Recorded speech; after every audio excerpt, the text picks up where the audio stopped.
Chers auditeurs, bonjour. Aujourd'hui, dans notre émission Les Nouveaux Auteurs, nous sommes avec Pascal Légitimus. Bonjour Pascal. Bonjour madame. C'est quoi votre nom? Parce que c'est quoi votre nom? Ah bravo, hein, il est bien préparé bravo, l'interview. Bonjour, bravo. Merci, c'est pas Christine. Christine, c'est Virginie. Virginie, bravo. Donc Pascal, nous sommes ici pour parler de votre livre, à Rocamadour, donc de Maine, la truffière au livre. Très bel endroit. Est-ce que vous connaissiez Rocamadour? Pas du tout. J'ai eu le plaisir de visiter un petit peu pendant 1h30 en compagnie de Evelyne Dress, cette jolie ville que je connaissais pas, et c'est vrai que il y a des motards qui passent au moment où je parle. Et c'est une très jolie ville, vraiment, l'architecture, j'étais assez étonné. Puis c'est vrai qu'il y a une vibration. Oui, au niveau énergétique, c'est très... Je suis très sensible à ça. Oui. Il y a aussi une antenne de téléphone orange là-bas, donc je suis très sensible à ça. Donc entre les deux, je préfère Rocamadour, qui est plus sympathique. Non mais voilà, et puis j'ai été amené par monsieur Bernard, qui m'a gentiment coopté à l'aéroport de Toulouse, et puis il a dû vous faire découvrir la ville, voilà, avec plein de petites anecdotes. Mais avant, nous avons dîné en couple, tous les deux, il m'a expliqué un peu comment ça se passe, donc je suis ravi d'être là. Parfait. Donc, l'alphabétisier. Oui. Donc un livre que vous avez coécrit avec Gilbert Join. Tout à fait. Donc je l'ai lu, et donc j'ai envie de vous dire, du coup, vous êtes un cumulard mélancomique. Un mélancomique, oui, tout à fait. Cumulard, c'est-à-dire qu'en fait, c'est toujours un peu dans la vibration de ce que je crée, si je puis dire, sans être prétentieux. Le but, c'est de s'amuser, c'est de transmettre ou de mettre en transe, et puis d'essayer de jouer avec les mots, comme je l'ai toujours fait, tout seul ou avec mes camarades les inconnus. Voilà. Parce que les mots, sont transmetteurs de vibrations, sont transmetteurs de sens. Et j'estime que ce livre est utile et nécessaire, parce qu'en fait, si vous avez une situation dans laquelle vous vous trouvez et que vous ne trouvez pas de mots, vous le trouvez dans ce livre. C'est ça la prétention, le pitch de ce livre. Donc ce livre a un lectorat très varié, puisque les enfants, moi j'ai 2 enfants, ça les a beaucoup fait rire. Tant mieux. Et c'est vrai que quand je le préparais, on a fait un apéritif avec des amis, et hop, on prend le livre, on ouvre, on dit un mot, et alors qui est-ce qui trouve? Ça pourrait être un jeu en fait. Oui, c'est très ludique. Oui, c'est très ludique. Mais c'est le but aussi, c'est de s'amuser, c'est de ne pas se prendre au sérieux, mais en même temps... j'avais envie qu'il y ait du sens, mais plus de sens que de la rigolade. Donc c'est pour ça qu'il y a des rubriques qui sont un peu variées, notamment les épitaphes, les fausses épitaphes, les maximes, et puis il y a aussi une lettre à M. Raymond Santo, donc ça donne un point de vue. Voilà. Enfin, il y a beaucoup de choses, c'est très très riche en fait. Cette lettre est très engagée. Elle est engagée, elle est juste. Oui, bien sûr, mais avec le rire on peut tout dire. Oui, c'est ça. Je ne sais plus qui disait ça, mais le rire c'est un peu la vaseline, qu'on peut faire passer beaucoup de choses sans faire de mal. Paraît-il. Alors on a broute en train aussi, pour rester un petit peu dans le même domaine. Non, il y a plusieurs mots, donc il y a la mammifère, la mulêtre. Donc moi je suis à la quarantaine, parce que je suis à l'aube de mes 40 ans. D'accord. En fait, le principe du livre, pour ceux qui ne le connaissent pas, c'est qu'on prend un mot. Alors on va donner un exemple. On enlève une lettre, ou on rajoute une lettre, et ça donne un nouveau mot, un néologisme. Donc on va prendre par exemple herpès. Éruption cutanée propre aux personnes affligées d'une extrême avarice. C'est ça, voilà, oui. On en prend un autre? Hitpanade, j'ai vu Hitpanade, mais bon, il est déjà passé. C'est très tard. Moi j'aime bien le mot... Hitpanade. J'aime bien le mot banque-prout.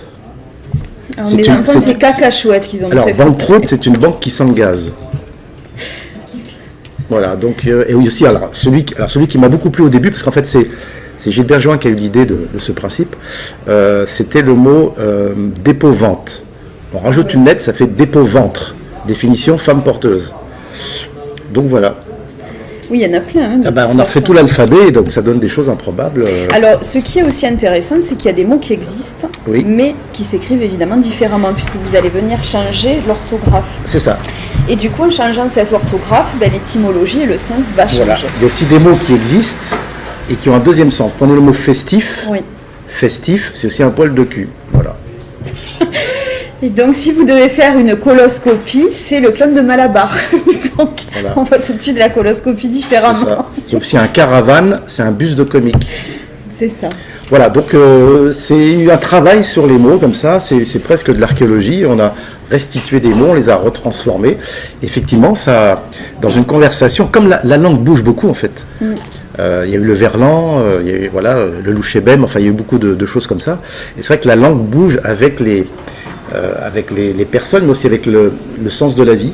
la manière dont on vit, dont on s'exprime aussi, mais aussi en fonction des professions. Chaque profession a son langage. Quand vous allez en banlieue, effectivement, il y a je te kiffe, wesh wesh, bon voilà, faut le comprendre, mais on se l'approprie et du coup ça devient populaire, voilà. Et alors moi, mon préféré, c'est le bisoutier. Le bisoutier, c'est quoi alors? Marchand de poutou et de béco. Voilà. Oh, c'est joli. Le bisoutier, voilà. Oui, voilà, donc moi j'ai eu beaucoup de plaisir à redécouvrir le livre. Ouais. Alors j'étais pas aux toilettes, parce que des fois on lit des livres aux toilettes, mais et je m'étais dit tiens, on va peut-être l'offrir à l'Académie française, voilà. Ah, ça ferait du bien. Ça serait amusant. Oui. S'il y a au moins un mot qu'il récupère en disant c'est un mot légitime, on serait ravis. Donc vous parliez tout à l'heure de la lettre à Monsieur Edmond Santo. Raymond Santo. Ah, il est marqué Edmond. Oui, mais moi oui, c'est Edmond Santo, mais moi j'aime bien Raymond Santo. C'est fait un peu plus portugais. Donc, il y a un paragraphe dans lequel vous écrivez « Grâce à vous, nous détenons le record mondial de taux de pesticides dans le sang. Nous sommes sur la plus haute marche du podium dans le championnat d'Europe de consommation d'antidépresseurs. » Tout à fait, ça c'est la France, oui. C'est une vérité. Voilà. Et nous, on ne bronche pas, normal, on a les poumons atrophiés. C'est ça. Voilà, c'est un cri du cœur, un cri du poumon même, je dirais. Parce que sur cette terre, évidemment, comme disait Evelyne tout à l'heure, on fait des films pour transmettre aussi, pour dire quelque chose, pour s'exprimer. Et si les films n'ont pas de sens, ils ne sont pas pérennes. Mais c'est bien aussi de faire bouger les consciences, d'évoluer un petit peu. Et les artistes servent un peu à ça. Et donc ce livre, ou le cinéma, ou la télévision, pour ceux qui ont des choses à dire, c'est important. Parce qu'en ce moment, le monde va tellement mal que les gens ont peur, ils sont stressés, et on a besoin d'être divertis. Et d'une manière intelligente. Et en ce moment, c'est vrai que le domaine quand même qui est très touché, c'est la culture.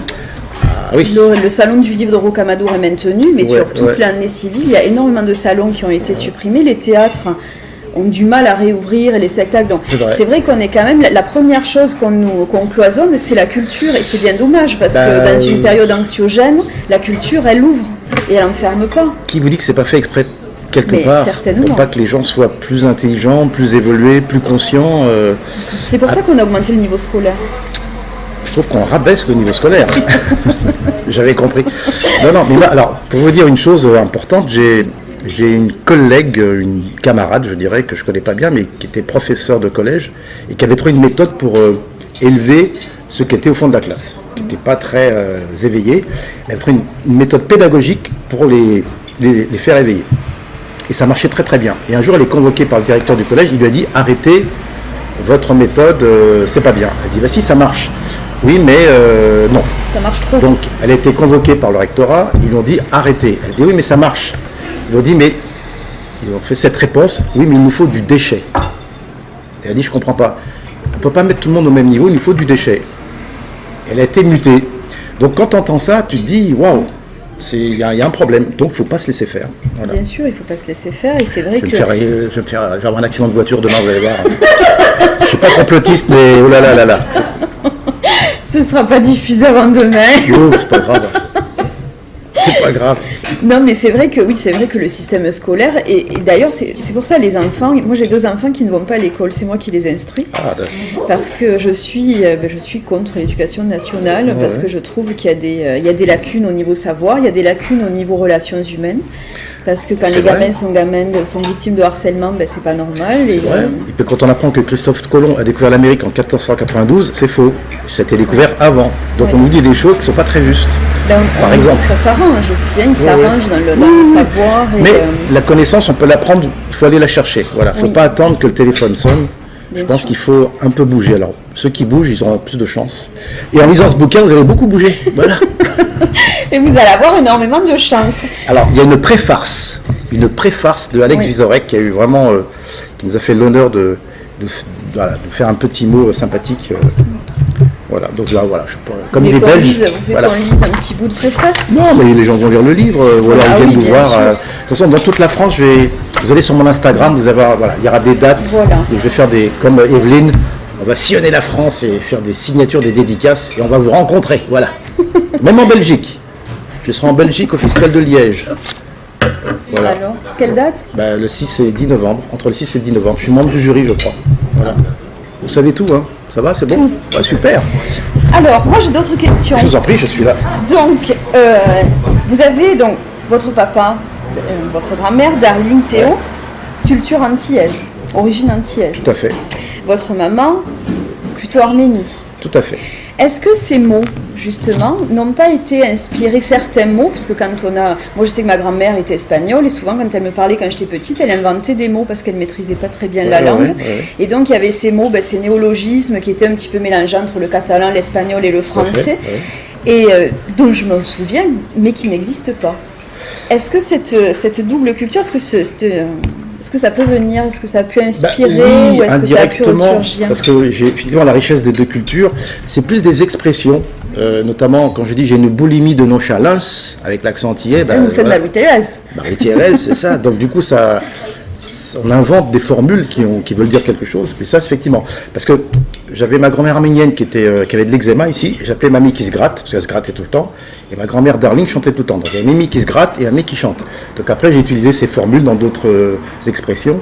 Effectivement oui, mais c'est bien d'être enrichi par les cultures comme ça, ça donne des choses assez croustillantes. Il faut ouvrir, il faut toujours ouvrir, donc c'est vrai que souvent nos racines nous ouvrent. Aujourd'hui on coupe les racines, mais c'est pas bon, il n'y a plus d'ancrage, et après on se retrouve avec des gamins qui tombent dans la violence parce qu'ils sont plus du tout ancrés. Que dire après ça? Il y aura 2 accidents demain. Voilà. On va attendre un petit peu avant de le diffuser. Vous êtes sur écoute bientôt. Le FBI, le CIA, le NSA et les services secrets français. Non mais c'est vrai, il faut le dire. Bon, on n'est pas très. Non mais de toute façon, il n'y a qu'à voir ce qui se passe à travers les journaux. On voit qu'effectivement, il y a un dysfonctionnement. Mais en même temps, la famille n'existe plus parce que la famille est disloquée. Donc les gens n'ont plus de repères ni de remères, si je puis dire.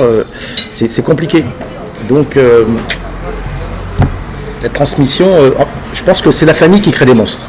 Hein, je vais encore peut-être te dire une bêtise, mais il y a moins d'éducation qu'avant, je trouve. Il n'y en a plus. Parce qu'on a peur quand nos enfants sont un peu colériques, ils sont un peu pas obéissants, on a peur de perdre leur amour, donc du coup on les gâte. Alors que c'est l'inverse qu'il faudrait faire, savoir les cadrer, avec amour bien sûr, mais je dis pas qu'il faut être sévère, mais il faut être juste. Et aujourd'hui on a peur, donc il y a dû laisser aller, puis les parents travaillent, la mère et le père travaillent, donc c'est la nounou qui élève les enfants, donc c'est compliqué.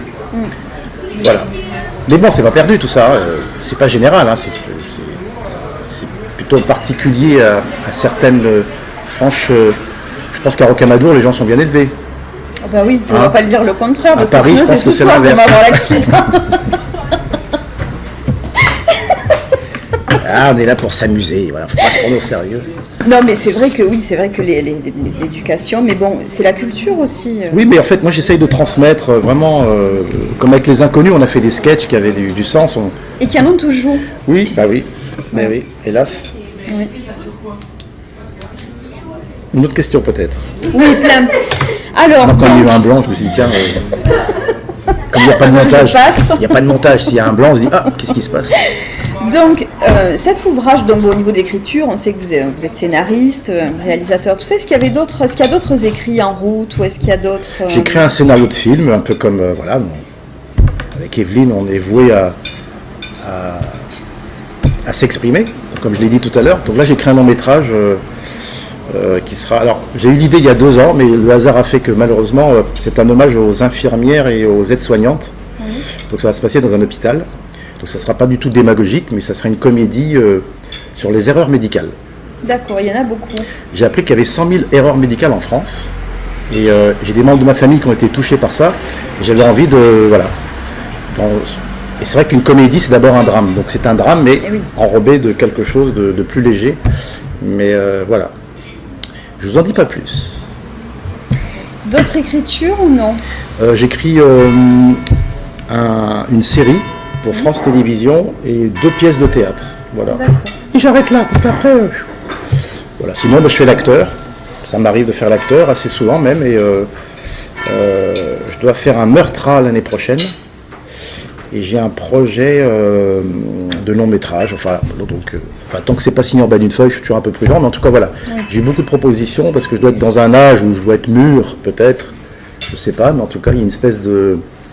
on va dire que de propension à m'appeler, les gens ont envie de...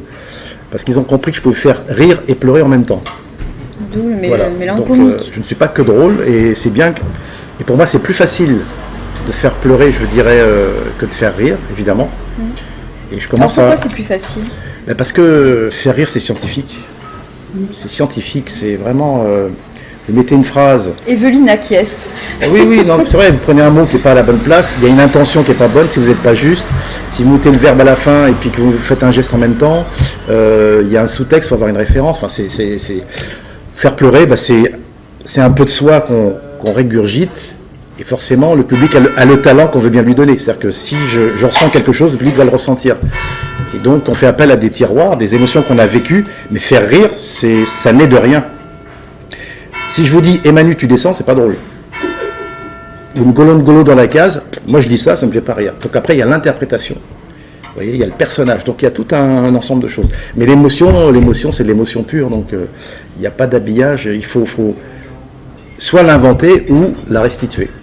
Donc c'est plus facile. Alors après, il y a des nuances, évidemment. Tout le monde ne peut pas le faire, sinon il y aurait plus de comédiens que ça. Mais c'est un métier formidable parce que on endosse des personnages, on vit des histoires et c'est un peu le phénomène miroir, quoi. C'est-à-dire que les gens se voient et puis soit ils rêvent ou ils s'identifient. Donc c'est beau. C'est un beau métier qu'on fait là, avec Evelyne. Alors justement, quand on est artiste, il y a forcément une petite fêlure cachée quelque part. Oui, c'est ma couleur de peau. Oui. Ouais, c'est une vraie fêlure. Parce qu'il n'y a pas longtemps, sur TF1, je devais avoir un rôle. Et on m'a dit, ouais, c'est super, on adore, mais le fait que ça va être compliqué parce qu'on a déjà choisi ta fille, et ta fille est blonde aux yeux bleus. Donc il faudra que tu sois le beau-père et non pas le père. Donc peut-être que le rôle va prendre quelqu'un d'autre. Donc vous voyez. Parce que vous ne pouviez pas être le père de votre fille, c'était pas crédible. Donc c'est-à-dire que j'ai la couleur entre deux chaises, donc forcément, alors qu'aux États-Unis, en Angleterre, je ne suis pas une couleur, je suis un personnage. Et enfin, ouais. J'ai envie de poser les questions, mais Ben, venez avec nous, Evelyne. Non, Bah oui. Fais comme chez toi. Après, ils font ce qu'ils veulent. c'est ta fêlure uniquement dans le métier ou dans la vie aussi? Ah bah c'était dans la vie d'abord, Oui. et après dans le métier.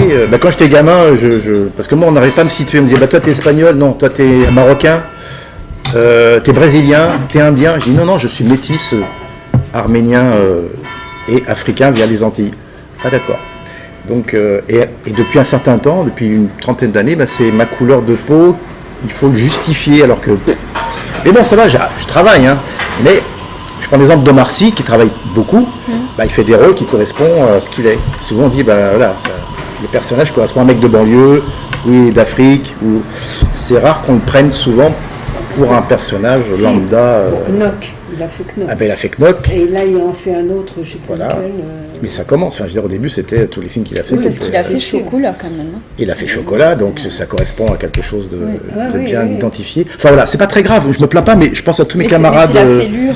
Je pense à tous mes camarades acteurs qui sont à forte pigmentation, même asiatiques ou handicapés. Enfin, quand on est différent, c'est compliqué. Encore en France, bêtement, mais bon, c'est pas grave. Alors que le public s'en fout. Ce sont les décideurs qui sont toujours en train de dire oui, mais bon, ils ont peur. Alors que le public, il vous adoube, il vous aime pour ce que vous êtes, et puis voilà. Enfin, j'ai pas de problème avec le public, moi, vraiment.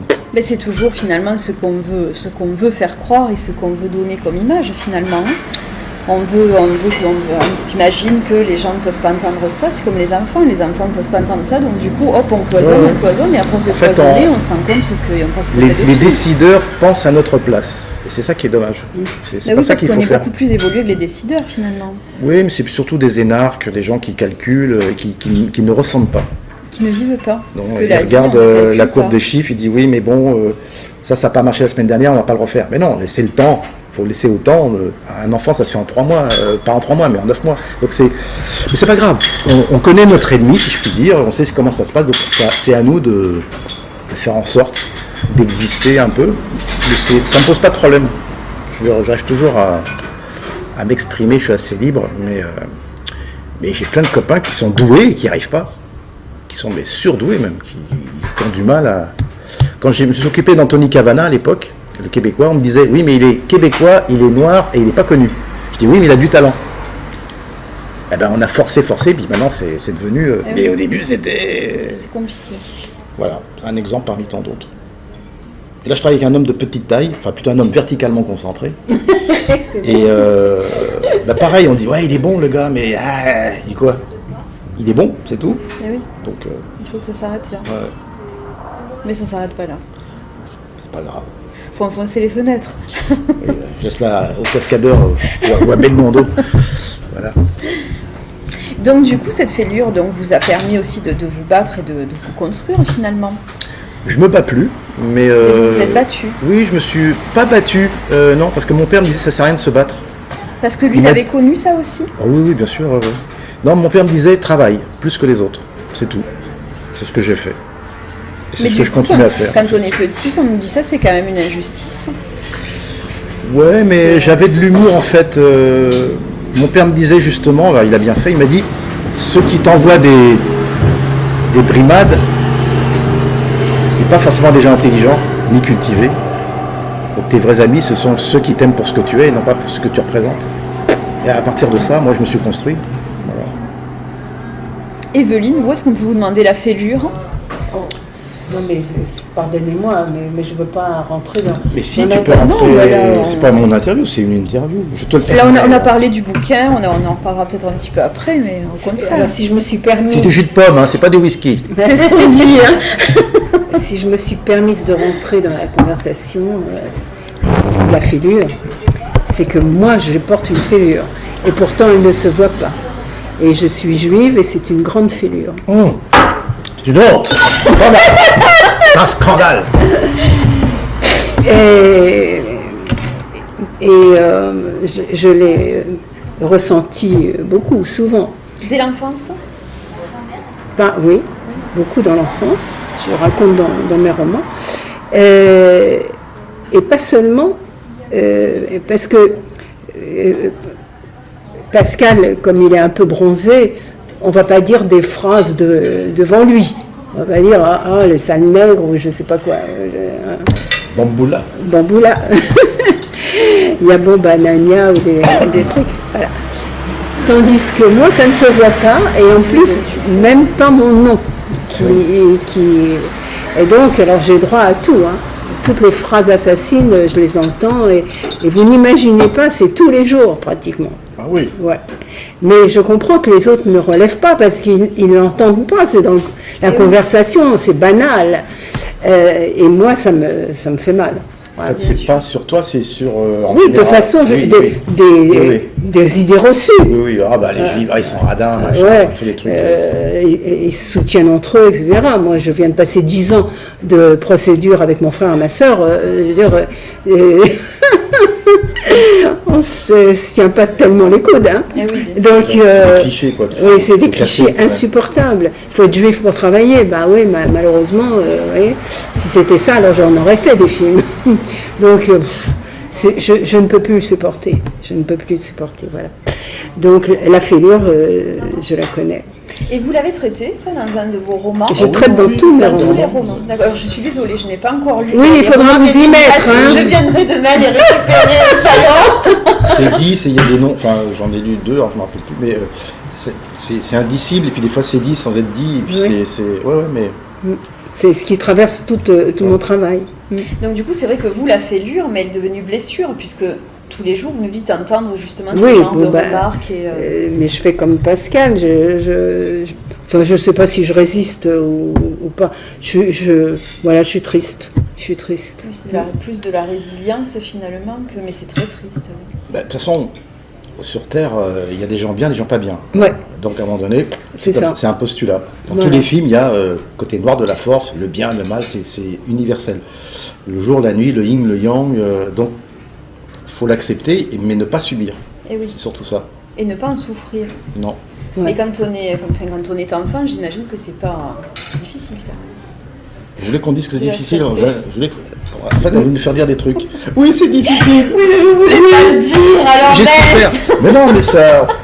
Il y a des gens qui ont plus souffert. On vous a fait passer une ardoise derrière pour que vous le Il y a des disiez. gens qui ont plus souffert que nous, mais c'est vrai que Evelyne, ça doit... C'est vrai que ça... Non, mais en fait, tout ça, parce que je veux dire que l'écriture est thérapeutique. Ah bah complètement, franchement, c'est une chance. D'ailleurs, tout ce dont on souffre nous construit et nous a peut-être amené justement à écrire. Ça nous apaise aussi. Oui, voilà. C'est bien, on partage des choses avec des sentiments avec nos lecteurs. Voilà, bon, c'est une grande chance en fait. Moi j'ai des lectrices. Toi t'as des lecteurs? Oui. J'ai un peu de tout. Oui. Ouais. Donc voilà. L'alphabétisier, écoute, ouais. Mais je me suis rendu compte que c'était. Il est lourd. Ouais, il y a Il y a de la beaucoup matière. choses. Mais oui, Il est très dense, mais de l'autre côté, c'est pas un livre qu'on lit. On le lit Non, pas non. pendant Non, 2 mais c'est heures, ça on qui est va pas bien. s'asseoir et le C'est qu'on lire. peut picorer. À n'importe quelle Voilà, page, exactement. Comme un dictionnaire d'ailleurs, on lit rarement, enfin on ouvre rarement le dictionnaire. Je sais qu'un jour c'est pour le feuilleter, c'est pour apprendre des nouveaux mots. J'en ai appris plein. Dès que vous n'êtes pas bien, vous ouvrez le livre et puis C'est voilà. Un nénuphar. Puis on peut Alors, chanter en plus. Quand on n'a pas le moral, on prend une chanson, on se met la bande karaoké, Oui, il y a puis des- on a des nouvelles paroles. il y a des chansons, il y a Allô maman bio bio, comment tu m'as fait, je suis pas bio. Voilà, on a transformé. Et parce qu'il y a du sens toujours derrière. C'est jamais Il gratuit. y a Goldman aussi. Goldman, oui. Bonhomme m'a beaucoup fait rire. Il suffira d'un signe. Oui, d'un signe, oui. Non mais c'est vrai qu'il y a puis les textes, le casting en folie, moi j'ai adoré. Oui. Alors le casting en folie, il faut expliquer, c'est tous les noms d'acteurs qu'on a mis dans une histoire. Voilà, donc Ouais. c'est... Il y a aussi des épitaphes. Il y a l'épitaphe de Macron, c'est Emmanuel tu descends, c'est déjà fait. Oh la vache. L'épitaphe de Jean-Marie Le Pen, c'est dire que toute ma vie j'ai combattu les morts. Ouais. Voilà, et ainsi de suite. Donc, un casting en folie. Ah mais le casting en folie est très très bien. En sortant du jardin, Philippe s'aventura en solo dans un bar à la porte d'Auteuil. Il avait le bourdon. Après avoir éclusé 2 verres de blanc, il était complètement cané. Voilà. Et ainsi de suite, Bien. ainsi de suite. Donc, Il y en a plein. c'est des jeux de Donc, mots. C'est- les noms sont écrits en gras, au cas où oui. on ne les retrouve pas. Mais voilà. Donc un très très bel ouvrage, l'alphabétisier, les ouvrages d'Evelyne que je découvrirai rapidement. Je vous recontacterai par la suite pour faire une émission beaucoup plus préparée. Mon cher Philippe, l'alphabétisier. Pascal Légitimus, Gilbert Join aux éditions Michel Lafon. Un cadeau de Noël peut-être, hein, parce que c'est pour tous les âges, et puis le soir du réveillon, pourquoi pas. Oui, pour la Saint-Valentin, pour la fête des pères. Voilà, c'est- Pour les 40 ans de mariage aussi, peut-être. J'ai noté que c'était Philippe qui buvait le vin blanc. Merci.